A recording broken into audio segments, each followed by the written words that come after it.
Di sebuah malam kelam yang diselimuti kabut tipis, rumah megah Babah Yong di Kemayoran porak-poranda. Para centeng yang biasanya tegap menjaga pintu gerbang kini tergeletak tak berdaya di lantai, beberapa memar, yang lain pingsan. Babah Yong, tuan rumah yang kaya raya, terikat erat pada tiang besar di ruang tengah, wajahnya pucat pasi. Perabotan mewah berhamburan, lemari kayu jati terbuka paksa, dan barang-barang berharga Gucci porselen Tiongkok, perhiasan emas, hingga gulungan sutra lenyap di bawah kabur segerombolan perampok yang bergerak cepat di bawah bayang-bayang malam. Malam itu juga, Tuan Ruiz, penguasa wilayah Kemayoran yang dikenal tegas namun adil, tiba dengan langkah tergesa. Bersama Nadir, bek Kemayoran yang setia, dan sekelompok opas petugas keamanan kolonial yang sigap mereka meneliti jejak-jejak kekacauan. Sidik jari di ambang pintu, bekas sepatu di lantai, dan pintu belakang yang dirusak menjadi petunjuk awal. Tuan Ruiz, dengan sorot mata tajam, memerintahkan, tangkap Asni. Dia pasti dalang di balik ini. Keesokan paginya, seorang pemuda gagah berparas tegas, Asni sudah diringkus. Borgol mengikat tangannya, dan ia dibawa ke kantor opas di Kemayoran. Nadir melapor kepada Tuan Ruiz dengan bangga, "Tuan, tersangka sudah kami amankan." Tanpa banyak basa-basi, Tuan Ruiz memerintahkan, "Sayan, masukkan dia ke penjara sekarang juga." Namun, Asni tidak tinggal diam. Dengan suara mantap, ia membela diri, "Saya tidak bersalah. Malam itu saya di rumah, tidak kemana-mana." Seorang saksi, tetangga setia, membenarkan bahwa Asni memang tidak meninggalkan rumah malam itu. Setelah penyelidikan lebih lanjut memeriksa alibi, jejak kaki, dan petunjuk lain, Tuan Ruiz akhirnya membebaskan Asni. Tapi dengan syarat berat, kau harus menangkap perampok sebenarnya. Jika gagal, borgol itu akan kembali ke tanganmu. Jauh dari hiruk-pikuk Kemayoran, di desa pesisir Marunda, hiduplah seorang gadis remaja bernama Mirah, yang kecantikannya bagaikan mutiara di tepi laut. Ibunya telah tiada sejak Mirah berusia 3 tahun, meninggalkan luka di hati Bang Bodong, ayahnya.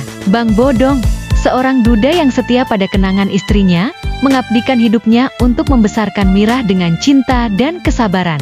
Ia mendidik putrinya agar menjadi wanita tangguh, cerdas, dan berbudi yang kelak bisa dibanggakan. Namun, Mirah bukan gadis biasa. Alih-alih menyulam atau menari seperti gadis-gadis lain, ia lebih suka berpetualang bersama teman-teman lelakinya. Pagi-pagi, ia mendayung sampan hingga ke muara Sungai Blencong, rambutnya berkibar diterpa angin laut. Ia juga sering berenang melintasi sungai, menantang ombak dengan tawa riang. Tak jarang, ia mengadakan lomba renang dari satu tepi ke tepi lainnya, membuat para pemuda kagum sekaligus minder.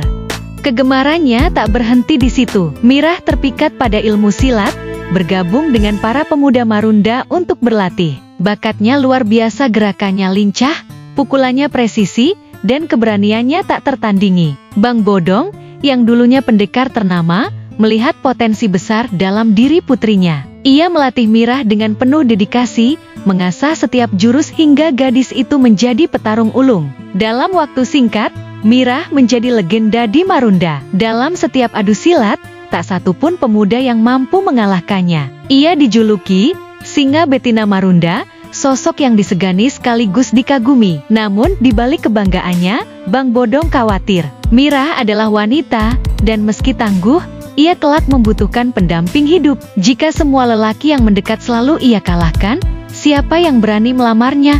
Gumamnya. Ia tak ingin Mirah menjadi perawan tua, hidup sendiri tanpa keluarga. Sementara itu, Asni tiba di Marunda untuk menyelidiki jejak perampok. Di pintu masuk desa, ia dihadang penjaga gardu. "Siapa kau? Berani masuk tanpa izin?"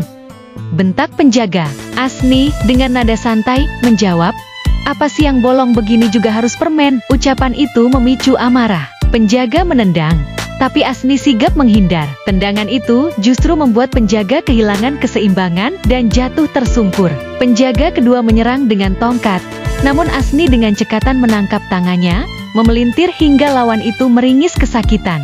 Kedua penjaga lari mengadu ke Bang Bodong, melapor bahwa seorang pemuda mabuk telah membuat onar. Bang Bodong, yang temperamennya seperti badai, langsung mencari si perusuh.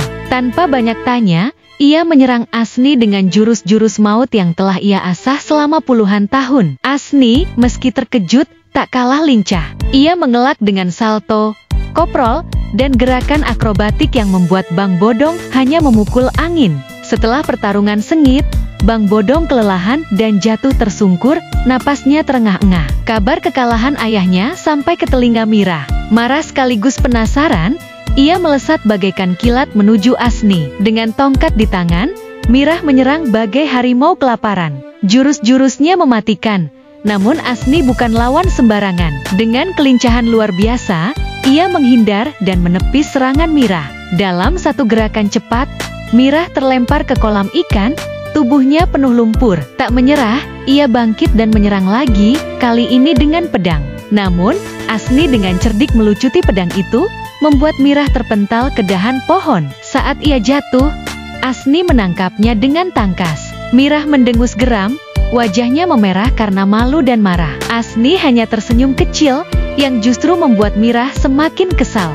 Bang Bodong, yang menyaksikan pertarungan itu, tertawa lebar. Mirah, jodohmu akhirnya datang. Terima dia sebagai pemenang yang jantan. Janji adalah janji, dia berhak atasmu.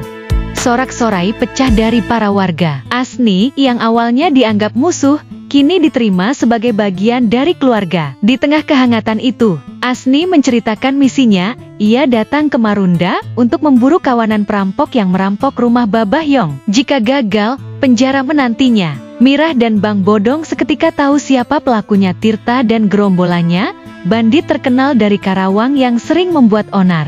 Rencana pun disusun. Untuk memancing Tirta, mereka mengadakan pesta pernikahan megah di Marunda. Undangan disebar ke berbagai penjuru, dan tamu berdatangan dari segala pelosok. Saat Tirta dan anak buahnya muncul, suasana berubah tegang. Tirta terkejut melihat Nadir Bek Kemayoran, Tuan Royce, para opas, dan centeng Babahyong yang seolah mengepungnya. Panik, ia mengeluarkan pistol dan mengacungkannya ke arah Nadir. Tiba-tiba, tembakan meledak, membuat tamu-tamu berhamburan ketakutan. Bang Bodong berusaha menghentikan Tirta, namun peluru kedua mengenai dadanya. Pendekar tua itu terpental, darah mengucur, dan ia pingsan. Tirta berlari, dikejar opas dan centeng yang menghunus golok. Namun, Mirah, dengan kecepatan bakilat, melesat di depan semua orang. Di tepi pantai, ia bergulat sengit dengan Tirta, berebut pistol. Tiba-tiba, letusan keras terdengar. Tirta ambruk, wajahnya pucat, napasnya tersengal.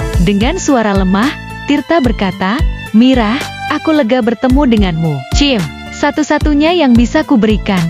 Ia menyerahkan sebuah bungkusan. Ketika dibuka, Mirah menemukan sebuah pending emas yang berkilau indah. Dengan mata berkaca-kaca, Mirah memperkenalkan Asni yang baru tiba. "Ini suamiku, Tirta." Tirta memandang Asni, lalu berkata dengan napas terakhir, "Kau adikku, Asni. Kita satu ayah. Ibuku dari Karawang, ibumu dari Banten." Tak lama kemudian, Tirta menghembuskan napas terakhir. Mirah dan Asni terpaku dalam duka. Di sisi lain, Bang Bodong telah sadar dan mulai pulih dengan perawatan intensif. Beberapa minggu kemudian, Asni dan Mirah, kini pasangan suami istri, meninggalkan Marunda. Mereka memulai hidup baru di Kemayoran, menjalani hari-hari penuh cinta dan petualangan, hingga usia senja menjelang. Di belakang mereka, legenda singa betina Marunda dan pendekar muda dari Kemayoran tetap dikenang, menjadi cerita yang menginspirasi generasi berikutnya.